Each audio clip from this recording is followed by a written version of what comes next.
بصوا يا جماعة. كتير قوي بلاقي ناس بتقعد تزايد على ناس،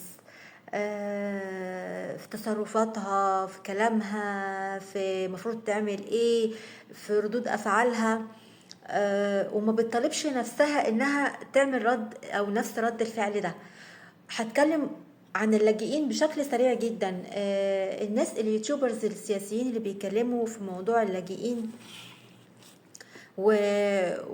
وبعدين مثلا يتكلموا مثلا ان في مستشار معرفش ولا محامي هيعمل بيطالب الناس تعمل له توكيلات، يعني عشان موضوع اللاجئين وكده وبتاع و... والناس تقعد تنادي بعضها انها تبقى تروح المحكمة مع المحامي دعما للقضية بتاعت طرد اللاجئين من مصر. فيقوم الناس عماله تنادي على بعضها، ويا جماعه لازم نروح، ويا جماعه لازم نعمل توكيلات ومش عارفه وايه. انا هتكلم برضو على نفسي علشان برضو ايه ما بقاش بزايد على حد. انا مثلا عن نفسي جيت اعمل التوكيل، كل ما اجي اعمل التوكيل اقسم بالله العظيم والله العظيم ثلاثة وما ليكوا عليا حلفان، كل ما اجي اعمل خطوه اجراء، يعني اجي كنت بعمله اونلاين، اعمل حاجه الخطوه اللي بعديها تيجي تقف في حاجه، خلاص افضل اروح يمين وشمال واسال الناس الخطوه اللي بعديها يا جماعه واقفه ليه ومش عارفه ايه. مهم الخطوه اللي بعديها اللي كانت معقربه تتعمل، يقوم الخطوه اللي بعديها تقوم معقربه، وهكذا وهكذا وهكذا. الموضوع وقف خالص. حاولت 3 4 5 6 7 10 مرات ان انا اعمل التوكيل انه يتعمل، ما بيتعملش. خلاص.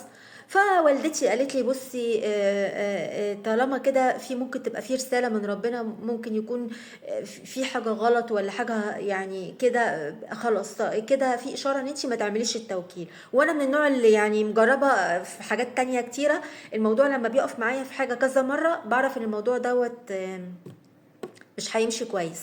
تمام. فخلاص يعني I give up يعني زي ما بيقولوا. المهم، ففي ناس قالت ايه، قعدوا يتنادوا ان احنا نروح المحكمة. الجلسة التانية كانت فين يا جماعة؟ الجلسة التانية كانت يوم 22 مارس في الرحاب، في مجلس الدولة اللي في الرحاب في قاعة واحد، كانت الساعة 9 الصبح. طيب هل كل الناس عندها المقدرة انها تروح للرحاب؟ في ناس بعاد قوي، خلاص، في ناس يعني في اماكن بعيده ما عندهاش القدره لا النفسيه ولا الماديه، ولا انها مثلا يبقى عندها شغل او حاجه انها تقدر تسيب شغلها وتروح تحضر الجلسه، او ما عندهاش القدره الماديه مثلا انها تاخد موصل حد الرحاب سواء باوبر او غير اوبر وكده. فمش هنقدر نخلي كل واحد يشرح ظروفه ايه. اللي يقدر يروح يقدر، اللي ما يقدرش ما خلاص ما يقدرش. لكن انا افاجئ بقى، وجلسه راحه سبعة بس واتأجلت، والقاضي قال لهم اصل انتوا سبعة، يا ريت العدد يكتر. وكأن القاضي بيحكم بعدد الناس اللي رايحين مش بالأوراق اللي موجودة قدامه. تمام. ففي ناس وناس كويسين ومحترمين وكل حاجة بس منهارين. ده اللي راحوا سبعة، طب حضرتك رحت؟ اللي يقول لي انا رحت بس محدش راح غير سبعة بقى. طب حضرتك قدرت تروح كتر خيرك، في غيرك مش قادر يروح.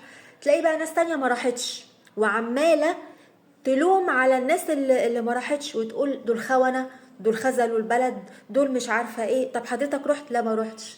اصل انا بره مصر، اصل انا من بعيد، اصل انا مش عارف ايه. طيب حضرتك يعني احنا يعني انت مش مطالب تشرح لنا ظروفك.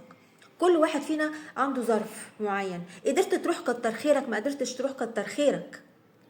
وده مش معناه ان احنا هنبطل كلام. انا واحده من الناس ما روحتش، ما اقدرش اروح، خلاص، والظروف يعني ظروف تخصني، مش مضطره اشرحها لحد، ولا مضطره ان انا اقنعك ان انت انا ليه ما روحتش. تقتنع ما تقتنعش ان شاء الله عنك ما اقتنعت.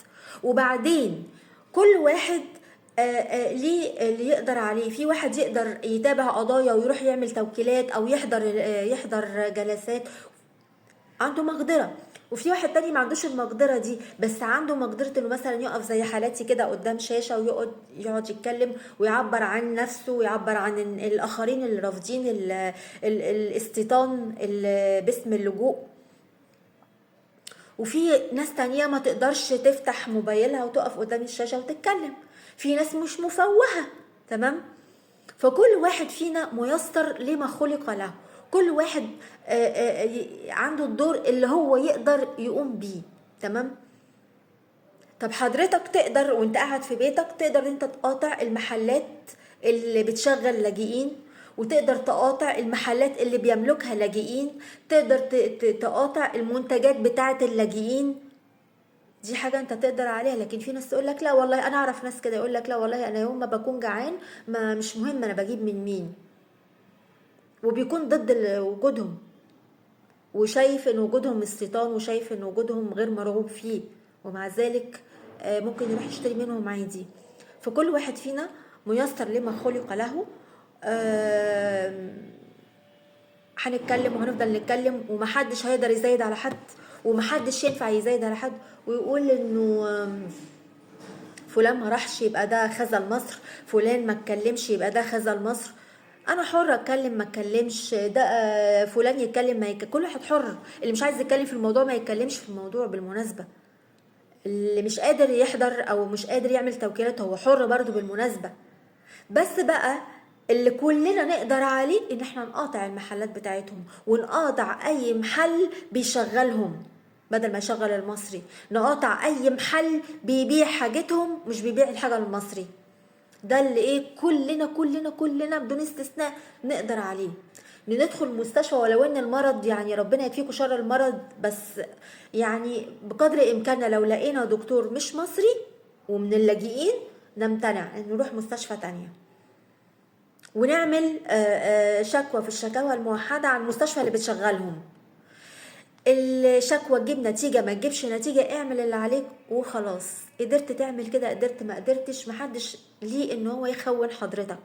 فياريت نبطل نزايد على بعض، وياريت نبطل نخون بعض، لان كمان في ناس طالعه بقى جايه لنا من بعيد اصلا بتخون الناس اللي بيتكلموا في موضوع اللجوء ده، وبيدعوا علينا الناس اللي بتتكلم في موضوع اللجوء ان الناس دي مرتزقه، وان هي عايزه تجيب مشاهدات، وان هي محتواها كله قائم على الموضوع ده عشان المشاهدات وعشان الفلوس.